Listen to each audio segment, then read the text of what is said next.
vaccination for children. And so what is a vaccine? A vaccine is a medical treatment that helps your body's immune system recognize and fight diseases. And it works by getting a sample of a virus, like a weakened or dead sample, that your body can recognize and remember. So if it actually contracts the virus, then it has an idea of how to fight it. And this is important because, our health is, it's our health. Vaccines affect more people than just the ones who get the shot. So vaccinating one person in class could really help the whole class avoid disease. Vaccines not only prevent spread of disease, but can also eradicate disease altogether. So it could, like they did with smallpox, it completely removes the disease from the world. And then this is kind of like the importance. Vaccinations help everyone in the community. So if half the community got it, it wouldn't be a linear decline in disease. It would be more like exponential. And it prevents future outbreaks. So vaccination in the community strengthens it for a long time. Lockdowns would stop happening, and it just allows the community to be productive. And then vaccination could cut out treatment costs. So if you never get the virus, you don't have to spend a lot of money trying to treat it. And then should they be mandatory for children is the real question, because children are more susceptible to a lot of these diseases, children and the elderly. And schools are places, filled with children. Children are, if their weaker immune systems would bounce off of each other, so if one child got sick, it's a lot easier for the entire place to get sick. So our first solution is mandatory vaccines without any exemptions. And some states already have mandatory vaccine policies, but there's still a bunch of diseases that they have vaccines, but they don't have any mandatory policies yet. And if children and just people in general could learn about vaccines, it can also prevent sicknesses later on in life. And this would lead for students missing less days of school, and their parents would also be able to work more days. And so, since we know that when students get vaccines, they don't get sick as often, this means their parents wouldn't have to find an alternate caregiver for them. And vaccines save everyone money, because if people aren't getting sick, they won't have to pay for stuff like medicine, medical bills, etc. And since vaccines, they've been proven to work, they could help prevent a lot of sickness in schools and in the community. And the schools obviously don't want children getting sick, so this is one easy way that they can do that. It's also easier for everyone when the kids aren't getting sick, because teachers, when they do get sick, they have to work extra to help them, and their parents will have to care for them. But some students aren't able to get vaccinated because of religious and medical reasons. Some also can't get vaccinated because their parents can't afford them, and where they just don't have good insurance. And both of these reasons leave a lot of children unprotected. And some people would also be very resistant to these policies for many reasons, and they wouldn't get their child vaccinated, which would lead them to have to take them out of school. And since some people could afford them, they would need a lot of aid in getting them. And this would cost the government a lot of money if they have to keep paying for vaccines for people who couldn't afford them. And the pros are it maximizes herd immunity, because it reduces the risk of disease outbreaks in schools and in the community. It would also help people learn about vaccines and how effective and how they affect everyone. It would save a lot of time and money, not only for the parents, but society as a whole. But it does restrict individual autonomy and parental rights in medical decisions, because some parents oppose the movement because they feel like it's their own decision to vaccinate their children. So for our second solution, we did mandatory vaccines with medical and religious exemptions.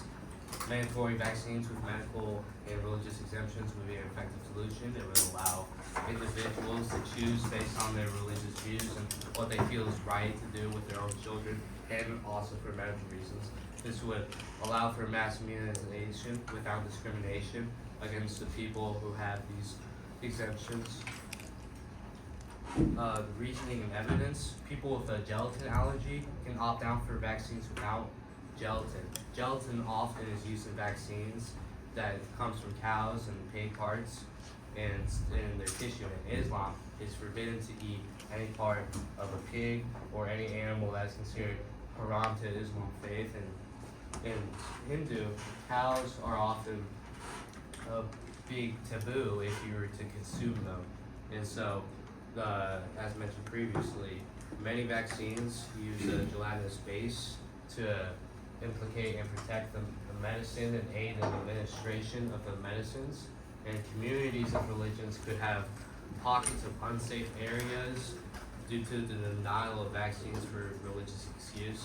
And implications of mass vaccines could be used to help prevent the spread of the diseases into these areas. Again, with some of the pros, strong protection against vaccine preventable diseases allows for the individual freedom in cases of genuine medical or religious concerns with their religion, and it encourages higher vaccination rates without mandating it in all cases. Some cons, exemptions could create pockets of unvaccinated children, potentially leading to outbreaks in the community with lower vaccination rates. Some might argue that religious exemptions can be misused, leading to higher risks for public health.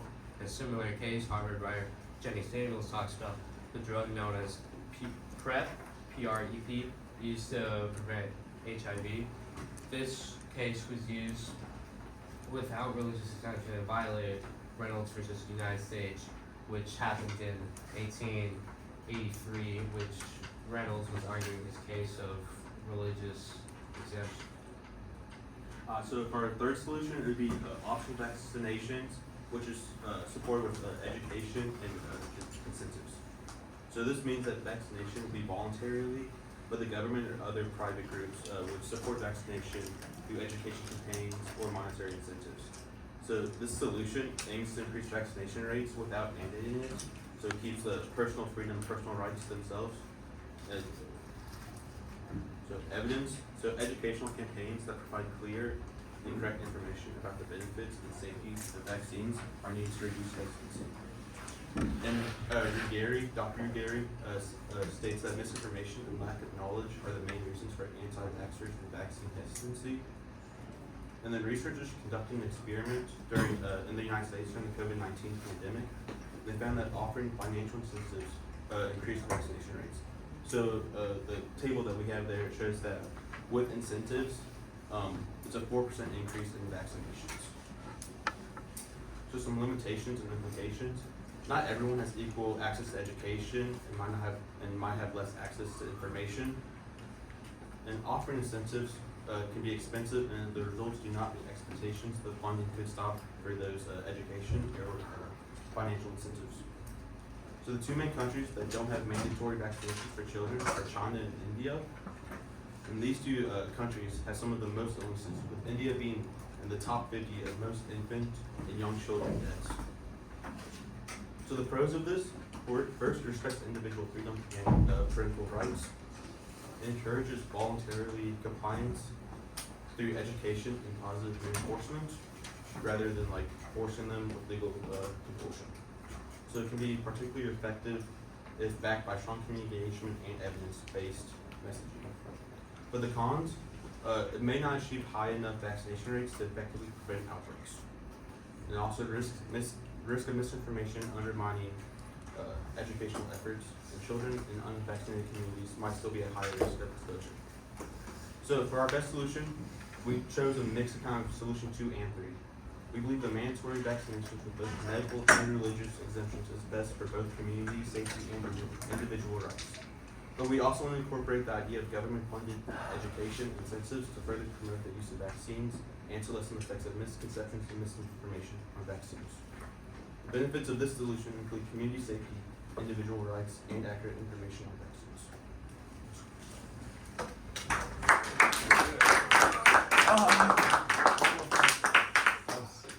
Like 9-4. Okay. Carter. Let's see, Carter.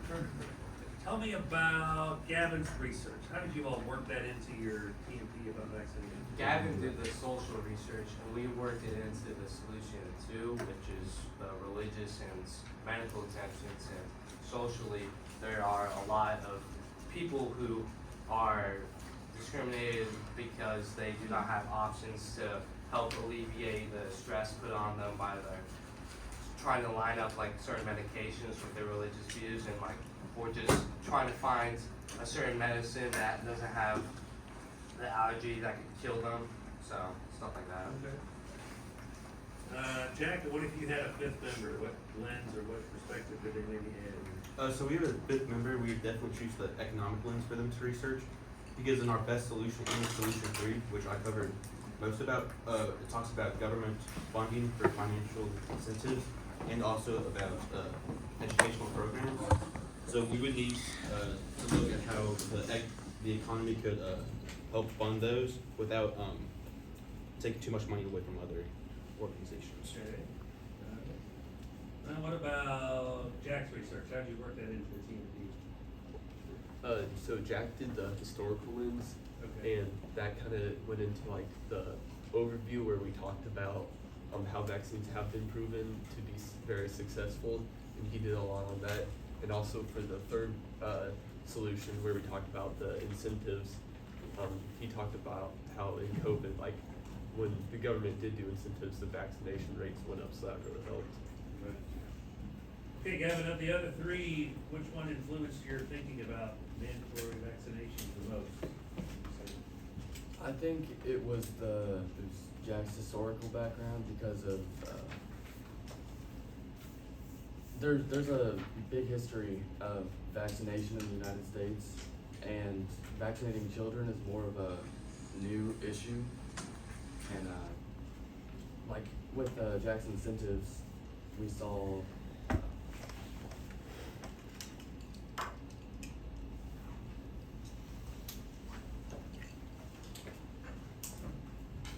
like it's good to understand the history of how vaccinations have worked in the past to see how they could work now. Okay, thank you guys. Good work, good work.